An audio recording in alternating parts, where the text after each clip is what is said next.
Hello दोस्तों, तुम्हें channel techno सबका स्वागत है। दोस्तों अगर आप एक बड़ा डिस्प्ले, बड़ा बैटरी और बढ़िया सा परफॉर्मेंस वाला कोई भी स्मार्टफोन ढूंढ रहे हैं तो दोस्तों आज के ये वीडियो आप सबके लिए बहुत ही इंटरेस्टिंग होने वाला है, क्योंकि दोस्तों आज हम आप सबके लिए एक ऐसे स्मार्टफोन के बारे में बात करने वाले हैं। अगर आप इस स्मार्टफोन के बारे में जानेंगे तो दोस्तों आप हैरान हो जाओगे, क्योंकि दोस्तों इस स्मार्टफोन में हमें एक बहुत ही बड़ा डिस्प्ले देखने को मिलेगी। इसी के साथ यहाँ पर हमें long lasting battery life, 64 megapixel quad camera और बहुत ही बेहतरीन परफॉर्मेंस भी देखने को मिल जाएगी। तो आज हम इस वीडियो में बात करने वाले हैं सैमसंग की तरफ से आने वाला सैमसंग गैलेक्सी M51। जी हाँ दोस्तों, ये स्मार्टफोन इंडिया में लॉन्च हो गई है। दोस्तों पहली बार सैमसंग ने यहाँ पर स्नैपड्रैगन का प्रोसेसर यूज़ किया है, तो इस फोन में हमें बहुत ही बेहतरीन सा परफॉर्मेंस देखने को मिलेगी और साथ ही साथ यहाँ पर हमें लॉन्ग लास्टिंग बैटरी लाइफ भी देखने को मिलेगी दोस्तों, क्योंकि यहाँ पर हमें 7000 mAh की बड़ा बैटरी देखने को मिल जाता है फास्ट चार्जिंग सपोर्ट के साथ। तो ये वीडियो आपके लिए बहुत ही इंटरेस्टिंग और काफ़ी यूजफुल होने वाला है दोस्तों। अगर आप इस फ़ोन के बारे में पूरे डिटेल्स में जानना चाहते हैं तो दोस्तों इस वीडियो में हम बात करने वाले हैं इसका पूरा हाईलाइटिंग फीचर्स, स्पेसिफिकेशन, प्राइस और लॉन्चिंग डेट, अवेलेबिलिटी, सब कुछ डिटेल्स में बात करेंगे दोस्तों। अगर आप जानना चाहते हो तो आप मुझसे इस वीडियो में बने रहिए और वीडियो को पूरे ध्यान से तक देखते रहिए। तो ज़्यादा टाइम वेस्ट नहीं करते, फटाफट से आज के वीडियो को शुरू करते हैं।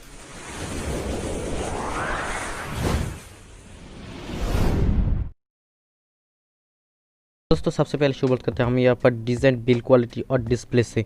दोस्तों यहाँ पर भी हमें सेम वही डिज़ाइन और डिस्प्ले देखने को मिलता है जो हमें गैलेक्सी M31 में देखने को मिलता है।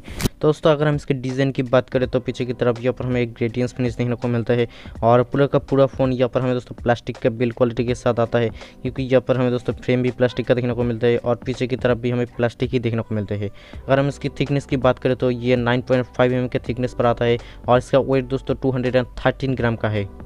इसके अलावा पीछे की तरफ यहाँ पर हमें क्वाड कैमरा सेटअप देखने को मिलता है एलईडी फ्लैश के साथ। यहाँ पर फ्रंट में हमें एक 5 होल कैमरा देखने को मिलता है दोस्तों। यहाँ पर हमें Infinity-O वाला डिस्प्ले देखने को मिलता है और इसी के साथ इस फोन में हमें दोस्तों साइड माउंटेड फिंगरप्रिंट का सपोर्ट भी देखने को मिल जाता है। ओवरऑल बात करें तो दोस्तों इस फोन का डिज़ाइन हमें बहुत ही बेहतरीन देखने को मिलता है और काफ़ी अच्छे प्राइस के साथ भी आता है। अगर हम इसके डिस्प्ले की बात करें तो दोस्तों सामने की तरफ यहाँ पर हमें Infinity-O वाला डिस्प्ले देखने को मिलते हैं और यहाँ पर हमें एक छोटी सी नॉच भी देखने को मिलते हैं जो कि कैमरा के लिए दोस्तों है। यहाँ पर हमें 5 होल कैमरा देखने को मिलते हैं। अगर हम डिस्प्ले की बात करें तो यहाँ पर हमें 6.7 इंच का एक सुपर एमोलेड प्लस वाला डिस्प्ले देखने को मिल जाता है जो कि Infinity-O डिस्प्ले है दोस्तों।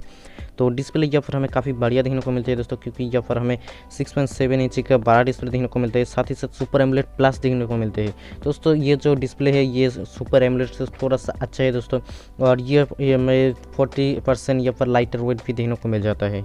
तो डिस्प्ले के मामले में सैमसंग अक्सर अच्छी काम करते आ रही है तो इस फोन में हमें बहुत ही बेहतरीन सा डिस्प्ले देखने को मिल जाता है। इसी के साथ आगे बात करते हैं दोस्तों हम यहाँ पर कैमरा की तरफ। दोस्तों इस फोन में हमें रियर में क्वाड कैमरा सेटअप देखने को मिलता है एक एलईडी फ्लैश के साथ और पीछे की तरफ हमें कोई भी फिंगरप्रिंट सेंसर नहीं देखने को मिलता है दोस्तों, क्योंकि यहाँ पर हमें साइड माउंटेड फिंगरप्रिंट सेंसर देखने को मिलता है। ये जो कैमरा है दोस्तों ये वही कैमरा है जो हमें गैलेक्सी M31 और Realme 7 Pro में देखने को मिलता है। जी हाँ दोस्तों, इसका जो मेन प्राइमरी कैमरा है ये हमें 64 मेगापिक्सल का देखने को मिलता है और इसमें हमें सोनी IMX682 वाला सेंसर देखने को मिल जाता है। इसी के साथ इस फोन में हमें 12 मेगापिक्सल का अल्ट्रा वाइड एंगल कैमरा देखने को मिल जाता है जो कि 123 डिग्री के फील्ड ऑफ व्यू देखने को मिल जाएंगे। इसी के साथ यहाँ पर हमें 5 मेगापिक्सल का डेप्थ कैमरा और 5 मेगापिक्सल का मैक्रो कैमरा भी देखने को मिल जाता है। अगर हम कैमरा फीचर्स की बात करें तो दोस्तों इस फोन में हमें बहुत सारे कैमरा फीचर्स देखने को मिलते हैं। यहाँ पर हमें AI, portrait, beauty, macro, pro और भी बहुत सारे फंक्शन देखने को मिल जाते हैं। दोस्तों इस फोन में हमें एक और ऑप्शन देखने को मिलता है, यहाँ पर हमें सिंगल टिक का ऑप्शन मिल जाता है। तो यहाँ पर अगर आप एक फ़ोटो क्लिक करेंगे तो यहाँ पर मल्टीपल आउटपुट निकल पाएंगे। अगर हम वीडियो रिकॉर्डिंग की बात करें तो दोस्तों रियर कैमरा से यहाँ पर आप 4K तक वीडियो रिकॉर्डिंग का सपोर्ट देखने को मिल जाता है और यहाँ पर हमें EIS का सपोर्ट भी देखने को मिल जाता है। इसके अलावा दोस्तों इस फोन में हमें पोर्ट्रेट वीडियो रिकॉर्डिंग का सपोर्ट भी देखने को मिल जाएगा। अगर हम फ्रंट कैमरा की बात करें तो दोस्तों इस फोन में हमें 32 मेगापिक्सल का सेल्फी कैमरा देखने को मिल जाता है। यहाँ पर हमें सोनी IMX6 वाला सेंसर देखने को मिल जाता है। तो यहाँ पर भी हमें बहुत सारे फीचर देखने को मिल जाता है दोस्तों। यहाँ पर हमें AI, पोर्ट्रेट, ब्यूटी और भी बहुत सारे फिल्टर वगैरह का सपोर्ट भी देखने को मिल जाएगा। ओवरऑल कैमरा सेटअप की बात करें तो दोस्तों इस फोन में हमें बहुत ही अच्छा खासा कैमरा सेटअप देखने को मिल जाता है। पीछे की तरफ यहाँ पर हमें 64 मेगापिक्सल का कैमरा सेटअप देखने को मिलता है और सामने की तरफ यहाँ पर हमें 32 मेगापिक्सल का सेल्फी कैमरा देखने को मिल जाता है। तो कैमरा यहाँ पर हमें बहुत ही बेहतरीन देखने को मिल जाता है। इसी के साथ आगे बात करते हैं दोस्तों हम यहाँ पर कलर और स्टोरेज वेरिएंट की। तो दोस्तों इस फ़ोन में हमें 2 कलर वेरिएंट देखने को मिलते हैं। यहाँ पर हमें एक ब्लैक और ब्लू प्लेल, ये दोनों कलर हमें इंडिया में देखने को मिलते हैं। अगर हम स्टोरेज की बात करें तो दोस्तों इस फ़ोन में हमें LPDDR4X रैम का सपोर्ट देखने को मिलता है। यहाँ पर हमें 6GB प्लस 128GB वाला स्टोरेज देखने को मिलता है। इसके अलावा एक और वेरियंट है दोस्तों, यहाँ पर हमें 8GB प्लस 128GB वाला स्टोरेज वेरियंट भी देखने को मिल जाता है। इसके अलावा इस फ़ोन में हमें दोस्तों 3 कार्ड स्लॉट देखने को मिलता है। अगर आप अपने मेमोरी को बढ़ाना चाहते हैं तो दोस्तों यहाँ पर आप अप टू 512GB तक अपने मेमोरी को बढ़ा सकते हैं। के साथ आगे बात करते हैं हम यहाँ पर परफॉर्मेंस की तरफ। दोस्तों इसमें हमें स्नैपड्रैगन 730G वाला प्रोसेसर देखने को मिलता है। जी हाँ दोस्तों, सैमसंग की तरफ से ये पहला स्मार्टफोन है जिसमें हमें स्नैपड्रैगन 730G वाला प्रोसेसर देखने को मिलता है। अक्सर सैमसंग अपने फ़ोन में एक्जीनोस का प्रोसेसर यूज़ करते हैं, लेकिन इस फ़ोन में हमें स्नैपड्रैगन 730G वाला प्रोसेसर देखने को मिलता है। अगर हम इस प्रोसेसर के बारे में बात करें तो ये 2.2 GHz ऑक्टा कोर प्रोसेसर है और ये 8 nm पर बेस्ड है। और इसके अलावा इस फ़ोन में हमें Adreno 6180 वाला GPU भी देखने को मिल जाता है। ओवरऑल परफॉर्मेंस की बात करें तो दोस्तों इस फ़ोन में आपको कई बार भी किसी भी कमियां नहीं देखने को मिलेंगे। तो परफॉर्मेंस के मामले में ये फ़ोन बहुत ही बढ़िया है दोस्तों। यहाँ पर हमें एक बहुत ही बेहतरीन चिपसेट भी देखने को मिल जाता है। इसी के साथ इस फ़ोन में हमें एंड्रॉयड 10 देखने को मिलता है जो कि One UI बेस्ड है। जी हाँ दोस्तों, ये एक स्ट्रॉन्ग एंड्रॉयड वाला फ़ोन है। तो अगर आप इस फ़ोन को यूज़ करेंगे तो यहाँ पर आपको कई बार भी कोई भी ऐड नहीं देखने को मिलेंगे। तो ये एक काफ़ी अच्छी बात है दोस्तों। इसके अलावा सिक्योरिटी की बात करें तो यहाँ पर हमें साइड माउंटेड फिंगरप्रिंट का सपोर्ट देखने को मिल जाता है। इसी के साथ यहाँ पर हमें फेस अनलॉक का सपोर्ट भी देखने को मिल जाता है। इसी के साथ आगे बात करते हैं हम यहाँ पर बैटरी की तरफ। दोस्तों इस फ़ोन में हमें 7000 mAh की 12 बैटरी देखने को मिल जाता है। दोस्तों यहाँ पर हमें पहली बार किसी फ़ोन में 7000 mAh की बैटरी बैकअप देखने को मिल जाता है। इसी के साथ इस फ़ोन में हमें 25 वाट का फास्ट चार्जिंग सपोर्ट भी देखने को मिलता है। और ये जो चार्जर है दोस्तों ये आपको आउट ऑफ द बॉक्स मिल जाएंगे। तो यहाँ पर बैटरी के मामले में इस फ़ोन में बहुत ही अच्छी खासी बैटरी बैकअप देखने को मिलेंगे। और अगर आप इस फ़ोन को चार्ज करेंगे तो दोस्तों 0 to 100% करने के लिए आपको लगभग 2 घंटे लग सकते हैं। और अगर हम यहाँ पर बैटरी लाइफ की बात करेंगे तो दोस्तों यहाँ पर हमें लॉन्ग लास्टिंग बैटरी लाइफ देखने को मिलेंगे।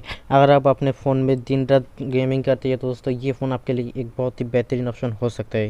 इसके अलावा बाकी फीचर्स की बात करें तो दोस्तों इस फोन में हमें USB Type-C पोर्ट देखने को मिल जाता है। 3.5 mm वाला ऑडियो जैक देखने को मिलता है। इसी के साथ यहाँ पर हमें साइड माउंटेड फिंगरप्रिंट भी देखने को मिल जाता है। तो यही सारे फीचर्स हमें इस फोन में देखने को मिल जाता है। तो फिलहाल यही सारे फीचर्स हमें इस फ़ोन में देखने को मिल जाते हैं दोस्तों। तो ओवरऑल बात करें तो यहाँ पर फ़ोन हमें काफ़ी अच्छी कैसे देखने को मिल जाते हैं और बहुत ही बढ़िया परफॉर्मेंस भी देखने को मिलेंगे। तो यहाँ पर आपको किसी भी चीज़ का कमियाँ नहीं देखने को मिलेंगे दोस्तों, क्योंकि यहाँ पर आपको एमोलेड डिस्प्ले देखने को मिलता है। यहाँ पर आपको स्नैपड्रैगन 730G वाला प्रोसेसर देखने को मिलता है। 64 मेगापिक्सल क्वाड कैमरा सेटअप देखने को मिलता है। इसी के साथ यहाँ पर हमें 12 बैटरी भी देखने को मिलता है। यहाँ पर हमें 7000 mAh के 12 बैटरी देखने को मिलता है 25 वाट फास्ट चार्जिंग सपोर्ट के साथ। तो ओवरऑल फ़ोन यहाँ पर हमें काफ़ी बेहतरीन देखने को मिलते हैं। तो दोस्तों अब हम बात करते हैं यहाँ पर प्राइस और अवेलेबिलिटी की। तो दोस्तों इस फ़ोन का जो 6GB प्लस 128GB वाला वेरिएंट है ये हमें 25,000 में देखने को मिलते हैं। और जो 8GB प्लस 128GB वाला वेरिएंट है ये हमें 27,000 में देखने को मिलेंगे। तो अगर आप इसे खरीदना चाहते हो तो दोस्तों इसका जो फास्ट सेल है ये 18 सितंबर को इसका फास्ट सेल जाने वाला है दोस्तों अमेज़न पर। तो ये पर आप खरीद सकते हैं। तो अगर आप खरीदना चाहते हो तो दोस्तों आप ये अमेज़न से इसे खरीद सकते हैं। ओवरऑल प्राइस की बात करेंगे तो दोस्तों इस फ़ोन का प्राइस हमें थोड़ी ज़्यादा देखने को मिलता है, क्योंकि आपको पता ही होगा कि दोस्तों इस बार GST की वजह से स्मार्टफोन की प्राइस थोड़ी बढ़ गई है। और इसके अलावा यहाँ पर हमें सैमसंग जैसे ब्रांड देखने को मिलते हैं। तो दोस्तों आपको पता ही है कि सैमसंग के ब्रांड का जो फ़ोन है ये हमें थोड़ी महंगे ही देखने को मिल जाता है। अगर आप इसे परचेस करना चाहते हैं तो दोस्तों 18 सितंबर को ये फर्स्ट सेल फेज जाने वाला है। तो ये से अगर आप परचेस करेंगे तो यहाँ पर आपको HDFC बैंक की तरफ से 2000 रुपये का डिस्काउंट भी देने को मिलते हैं। दोस्तों अगर आप इस फ़ोन को परचेस करना चाहते हैं तो दोस्तों इस ऑफर में परचेस कर दीजिए, क्योंकि यहाँ पर आपको एक वैल्यू फॉर मनी प्रोडक्ट भी देखने को मिलेंगे। इसका प्राइस होना चाहिए था दोस्तों। ओवरऑल आपको ये फ़ोन अगर डिस्काउंट पे मिल रहे हैं तो आप ये से परचेस कर लीजिए, क्योंकि यहाँ पर हमें एक वैल्यू फॉर मनी प्रोडक्ट देखने को मिल जाता है। दोस्तों फिलहाल इस वीडियो में इतना ही। उम्मीद करता हूँ कि आपको वीडियो पसंद आई होगी। अगर वीडियो पसंद है तो लाइक करें, कमेंट करें, अपने दोस्तों के साथ शेयर करें। और हाँ, आपने अभी तक मेरे चैनल को सब्सक्राइब नहीं किया तो सब्सक्राइब करके बेल आइकन को प्रेस कर दीजिए, ताकि आगे आपको ऐसे ही वीडियो मिलती रहे।